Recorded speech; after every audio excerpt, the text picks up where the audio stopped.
Vamos começar. Vamos lá? Doutora Vamos. Tayana. Doutora Tayana, se apresenta para nós, doutora. Boa noite, pessoal. É um prazer. Obrigada, Isabel, por me convidar para estar participando dessa live.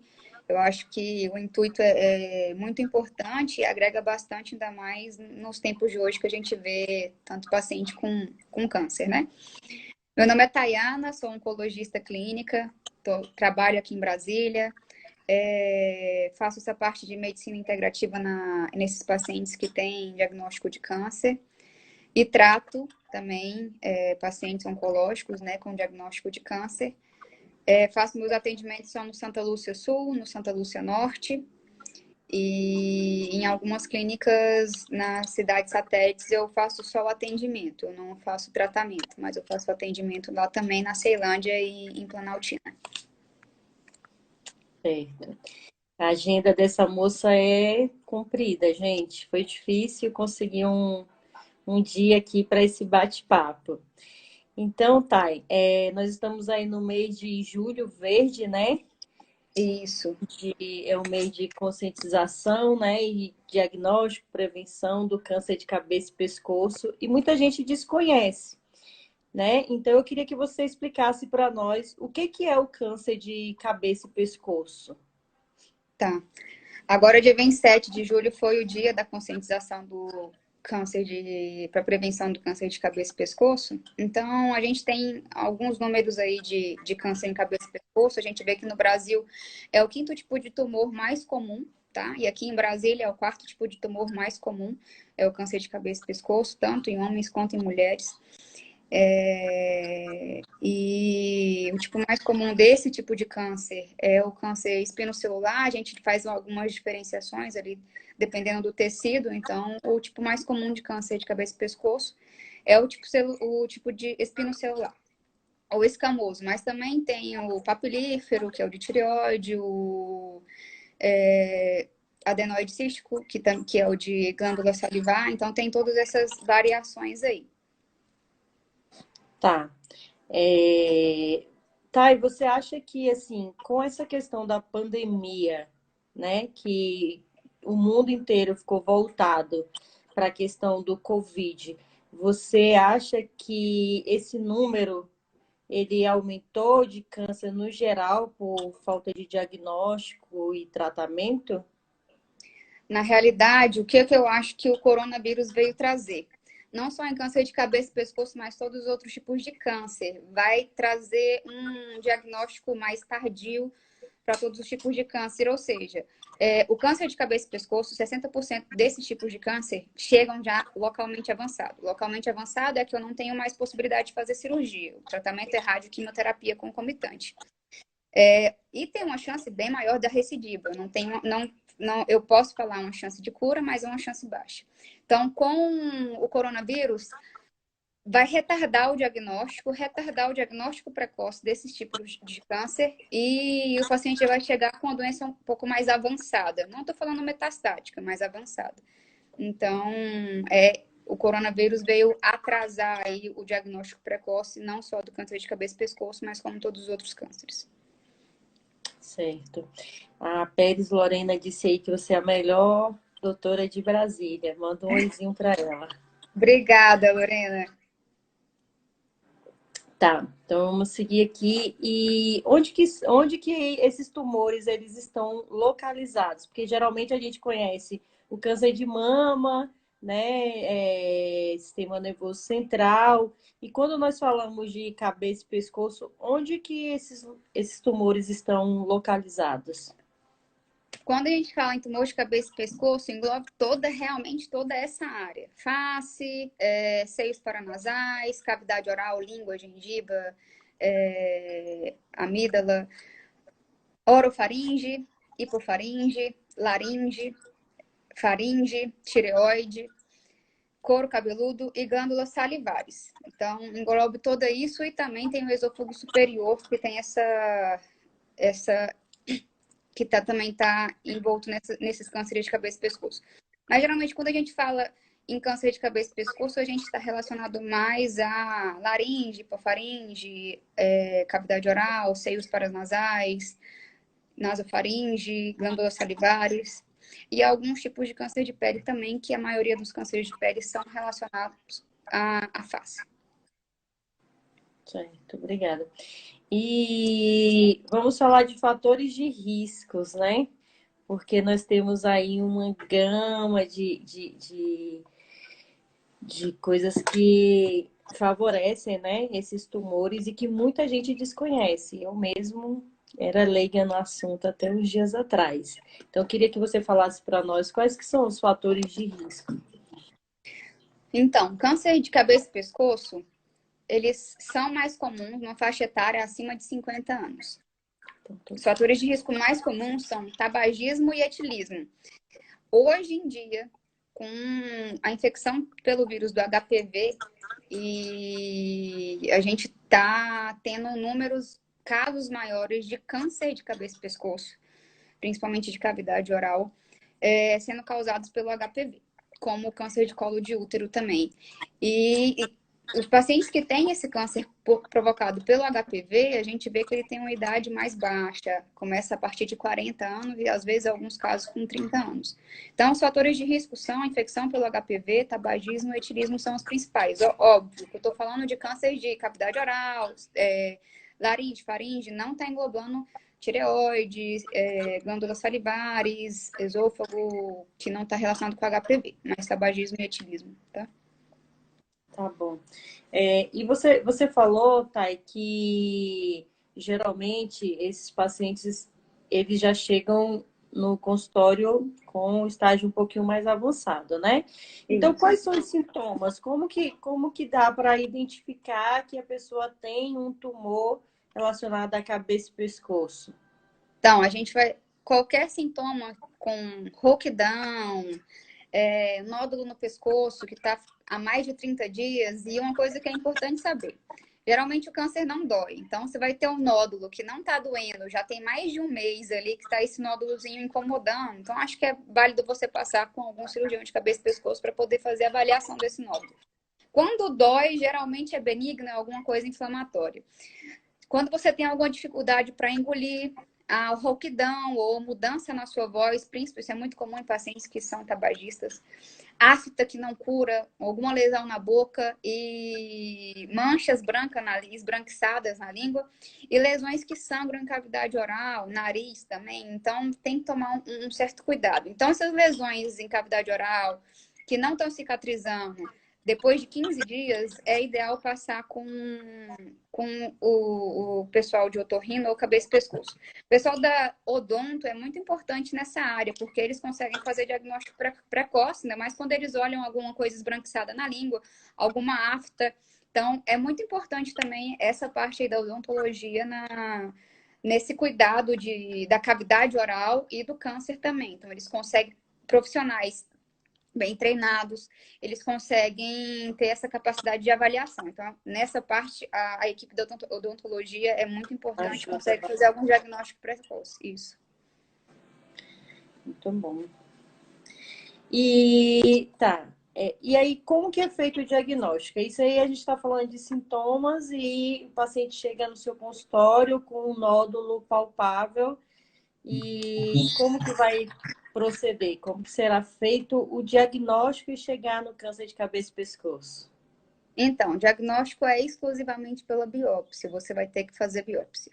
Mas a gente tem alguns outros exames que a gente fala que são exames de estadiamento. Você está com alteração na voz ou alguma outra coisa ali, você precisa fazer um exame que chama nasofibroscopia, que é feito pelo otorrino ou cirurgião de cabeça e pescoço.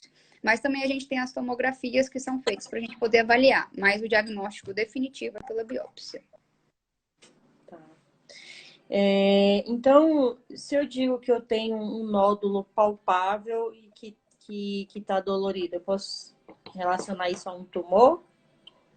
Dolorido, Não. não muito. Eu acho que você vai ter que passar com o médico, eu acho que precisa ter avaliação, mas geralmente é relacionado com alguma reação inflamatória, algum quadro de infecção que você teve, e aí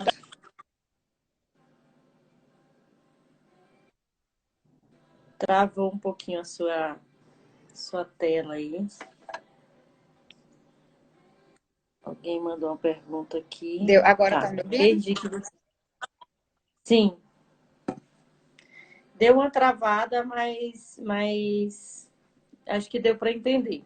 Você falou que, Ah, no caso, o nódulo é mais inflamatório, né? E aí só depois que a gente consegue fazer o diagnóstico. Tá, isso. então nós falamos sobre sintomas, né? Fatores de Sobre risco, os localização. fatores, os fatores de risco, a localização e o tratamento. O tratamento, como que se dá o tratamento? Depois da biópsia, qual o próximo passo? Então, o tratamento vai depender. Tudo vai depender de como o paciente chega para a gente, qual que é o estadiamento, se ele está com doença localizada ou uma doença inicial. Então, geralmente, quando eu tenho uma doença inicial, eu vou provavelmente partir para a parte cirúrgica, desde que ele não vai ficar mutilado, não vai ter nenhuma alteração assim. Então, a gente parte para a parte cirúrgica e algumas vezes eu preciso complementar ali com radioterapia ou radioterapia concomitante à quimio. Agora, como a maioria dos tumores são localmente avançados, às vezes a cirurgia eu não consigo fazer. E aí o tratamento é concomitante com radioquimioterapia. Então, geralmente é essa modalidade do tratamento de câncer de cabeça e pescoço. Tá. Nós podemos falar de uma porcentagem de chance de cura se tratando de tumor de cabeça e pescoço, porque a maioria dos casos que chegam para a gente, no caso em enfermaria, a maioria deles já estão nesse estágio avançado. Então, eu queria saber se existe uma taxa, assim, uma chance de cura desse tipo de câncer. Se a gente Então, pode falar de taxa. sim. Nos pacientes que são diagnosticados precocemente, Isabel, a gente tem uma taxa de cura de 80%. Então, por isso que é importante o diagnóstico precoce, por isso que é importante qualquer desses sintomas que eu falei, passar para poder avaliar, passar com o médico para poder fazer a avaliação. Então, a gente tem uma taxa de cura de 80% em tumores iniciais. Isso daí é muito importante, não só em câncer de cabeça e pescoço, mas todos os outros cânceres. A gente tem uma taxa de cura elevada, não tem mais aquele estigma de câncer. Meu Deus, eu tô com câncer, eu vou morrer. Não, eu acho que não é dessa forma. A partir do momento que a gente consegue diagnosticar, diagnóstico precoce é o mais importante. Então, a gente consegue falar em taxa de cura. Quando a gente consegue ter um diagnóstico precoce de todos os cânceres, a gente consegue falar em taxa de cura. Em alguns tumores, eu consigo falar em taxa de cura de 90%, acima de 90%. Então, o câncer de cabeça e pescoço, quando é diagnosticado inicialmente, a gente tem uma taxa de cura de 80%. Por isso, eu friso a importância Tratamento do precoce. acompanhamento e qualquer sintoma procurar o médico. Certo. Tá bom. Outra coisa que eu queria perguntar, que é assim, bem leiga, né? Falando no sentido. Já que esses tumores, eles são difíceis, né? Quando a gente identifica, geralmente já estamos num processo ou doloroso, que é o processo inflamatório, como você explicou, ou a gente já tem realmente uma neoplasia ali, um tumor que está localizado. Antes disso, se eu não tenho nada palpável, tem algum sintoma, tem algum marcador, algum exame que, por exemplo, eu estou fazendo um check-up e eu vou no consultório e tem como eu diagnosticar que eu tenho um câncer de cabeça e pescoço? Tá. Os sintomas são aqueles que eu falei de rouquidão, Sim. nódulo, mudança da voz, alteração da voz, afta, cicatriz. Cicatriz que não cura. A gente vê que em alguns tumores a gente fala em marcadores tumorais. Por exemplo, Isso. em alguns câncer de mama, câncer de ovário, neoplasia de cólon, trato gastrointestinal em geral, a gente fala em marcadores tumorais. No câncer de cabeça e pescoço, eu não tenho uma exames que eu posso fazer para poder fazer o diagnóstico precoce. Eu não tenho esses exames. Eu não vou ficar irradiando o paciente com tomografia, então isso é uma coisa que eu não faço, independente do paciente ser tabagista ou não. Então a gente não tem esse protocolo de diagnóstico precoce, igual a mama, no câncer de mama, que a gente faz mamografia, no câncer de cólon, que a partir de 50 anos a gente faz colonoscopia. Então, no câncer de cabeça, não. E não tem nenhum marcador específico para câncer de cabeça e pescoço. não é rotina ficar solicitando marcador para nenhum tipo de paciente que não tenha câncer, porque o marcador ele não é específico de neoplasia, tá? Qualquer coisa pode alterar o marcador. Uma inflamação, o paciente é diabético, ele já é inflamado crônico, pode causar uma alteração do marcador. O paciente teve alguma infecção, ou diarreia, ou alguma infecção urinária, alguma coisa assim, pode alterar o marcador. Então, marcador não é preditor de neoplasia, tá bom? Agora, a partir do momento que eu tenho um diagnóstico de uma neoplasia, sim, é importante eu solicitar o marcador. Mas para esses tipos de câncer em específico, cabeça e pescoço não é um tumor que eu tenho um marcador para eu poder ficar fazendo a avaliação. Certo.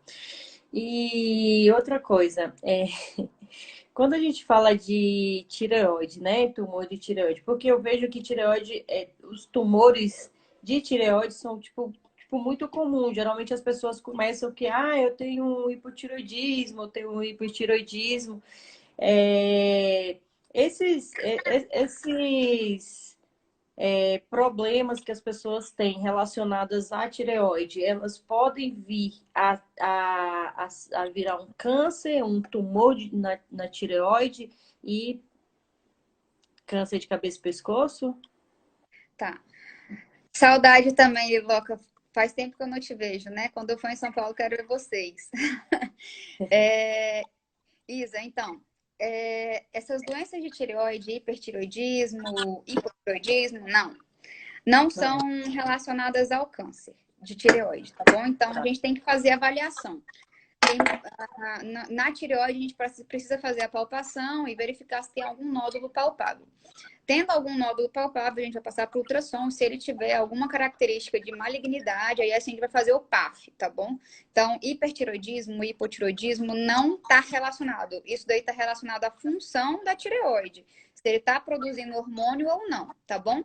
Agora, nódulos tireoidianos, sim, aí eu tenho que fazer avaliação, mas tudo vai depender das características do nódulo, tá bom? Tá. É porque essa é uma pergunta muito comum que as pessoas fazem, né? As pessoas ficam muito preocupadas. Que hoje em dia qualquer coisinha é um câncer. Então, era uma E pergunta que alguém tinha mandado. Eu fiz questão de perguntar. Tá, você acredita que essas campanhas que acontecem, tipo, igual nós estamos, Julho Verde, né? Relacionada ao mês de câncer de cabeça e pescoço, ajuda na questão de esclarecimento da população procurar ajuda para tentar descobrir, né? Fazer diagnóstico como prevenção? eu acho que é muito importante, Isabel, ainda mais tratando de câncer, né? Eu acho que é importante a gente começar a fazer o diagnóstico precoce, o atendimento primário aí. A gente tem que fazer essas orientações para a população, ainda mais que que a gente parte do princípio que o Brasil é um país subdesenvolvido, então a gente tem muita gente que não tem tanto acesso a informações. Então, acho que é muito importante a gente fazer essas campanhas, ainda mais sabendo que o tipo de câncer de cabeça e pescoço é um câncer prevenível, entendeu? Por que é um câncer prevenível? A gente tem fazer a orientação de evitar tabagismo, evitar o etilismo. Então, qual que é a prevenção que eu vou tentar fazer para esses tipos de câncer? Cortar o tabaco, diminuir a redução de bebida, porque aumenta 20 vezes a chance dessas pessoas que fumam e bebem, aumenta 20% das chances delas terem câncer, maior do que quem não bebe, entendeu? E a gente tem a vacina. Um dos outros fatores que são comuns do câncer de cabeça e pescoço é o HPV. E a gente tem a vacina contra o HPV, que também causa uma proteção aí para esses pacientes. Então, acho que cânceres evitáveis são importantes a gente fazer essas campanhas, fazer as orientações. O que eu acho que às vezes a população fica um pouco em déficit, porque a gente, na atenção primária, que é no posto de saúde, eles não conseguem fazer essas campanhas assim com eles. Por isso que eu acho importante a gente fazer sempre tá passando na televisão, sempre tá tendo alguma coisa para eles poderem ter acesso e aí sim fazer a prevenção. Muito bom. Então tá bom. Basicamente é isso, né? O câncer de cabeça e pescoço não tem muito o que falar, apesar de ser extremamente importante. Eu queria que você fizesse aí suas considerações finais. Aproveitar aí suas fãs que estão aí mandando um oi para você, para a gente poder estar encerrando esse nosso bate-papo. Muito obrigada para quem participou da nossa live. Eu acho que é importante, o mais importante que fica aqui é que a maioria dos cânceres tem prevenção. No câncer, no tipo de câncer de cabeça e pescoço, existe prevenção, e eu acho que é isso que é o mais importante a gente falar e citar aqui, que é você parar com o tabagismo, parar com o etilismo, e tem a vacina da HPV, ainda mais no Ministério da Saúde. Teve uma pergunta aqui, quais são os principais sintomas, né? Então, os principais sintomas são rouquidão, quando você começa a ter uma rouquidão e fica com essa rouquidão por mais de 15 dias, você tem que prestar atenção. Quando você tem linfonodo são os gânglios que a gente tem no pescoço, na mandíbula. Quando você tem algum nódulo no pescoço que você nota, tá mais de 30 dias ali, você também tem que prestar atenção. Quando você tem afta na boca que não cicatriza, você usa medicação e não cicatriza, então tem que tomar cuidado, ou então machucado, a língua esbranquiçada, uma leucoplasia, então tem que prestar atenção. Sangramento, são esses os sintomas mais comuns aí do câncer de cabeça e pescoço. Teve uma paciente minha que teve uma paciente minha que desenvolveu câncer de cabeça e pescoço com a dentadura, porque por isso, mais uma vez, a importância de passar com odonto. Fez uma inflamação ali local na mucosa, tanto tempo por não estar adaptada à dentadura, e ela desenvolveu um câncer. Então, essas inflamações constantes ali na cavidade oral pode desenvolver. Então, você tem que estar sempre em acompanhamento. Quem foi fumante tem que fazer esses exames de quanto em quanto tempo. Não tem uma rotina, porque a gente não tem exames de rastreio para câncer de cabeça e pescoço. A gente só tem exames de rastreio para outros cânceres. Então, a gente não tem esses exames de rastreio. Então, para quem foi fumante, ou para quem é tabagista ou etilista, a qualquer sintoma desses que eu citei, precisa procurar um médico para poder fazer a avaliação. E aí fazer a nasofibro, dependendo, se for precisar olhar a garganta, que é a laringe e hipofaringe, então precisa fazer a nasofibro e orofaringe. Mas então precisa dos sintomas, não tem rastreio para poder fazer. Tá, uma outra pergunta rapidinho, antes de você encerrar. Uma pessoa que já tem o vírus HPV, ela tem uma chance, uma probabilidade maior de desenvolver esse câncer de cabeça e pescoço, de boca? Boa pergunta, Isabel. Então, o HPV que está mais relacionado com câncer é o tipo, a cepa 6, 11, 6, 18, 33 e 35. São as que estão mais relacionadas com câncer, tanto de colo de útero quanto de cabeça e pescoço. Não são todos os HPVs que estão relacionados, tem alguns que vão dar só a verruga, essas alterações. Me perguntaram aqui a importância do dentista no câncer. É muito importante, porque quem é odonto que tem uma propriedade para poder avaliar as lesões de cavidade oral, eles conseguem fazer diagnósticos bem precoce, com a leucoplasia, alguma afta, alguma lesão que não cicatriza. Então, eu acho que a odontologia é muito importante. Os dentistas são primordiais aí, principalmente nessa parte de lesão em cavidade oral, que eles avaliam bem mais a mucosa do que a gente. A gente, no nosso exame físico, a gente não avalia tanto, não sei que passa no cabeça e pescoço. Então, a odontologia, elas conseguem ter o diagnóstico precoce de muito câncer de cavidade oral. O tipo de câncer acomete igualmente homens e mulheres, vem aumentando agora porque as mulheres também. Antigamente era mais em homens, mas as mulheres começaram a ter a aumentar aí a carga tabágica e etilismo também, inclusive o HPV. Então, o tipo de câncer é um câncer que é comum nos dois, aquilo que eu falei é o quinto tipo de câncer mais comum, tanto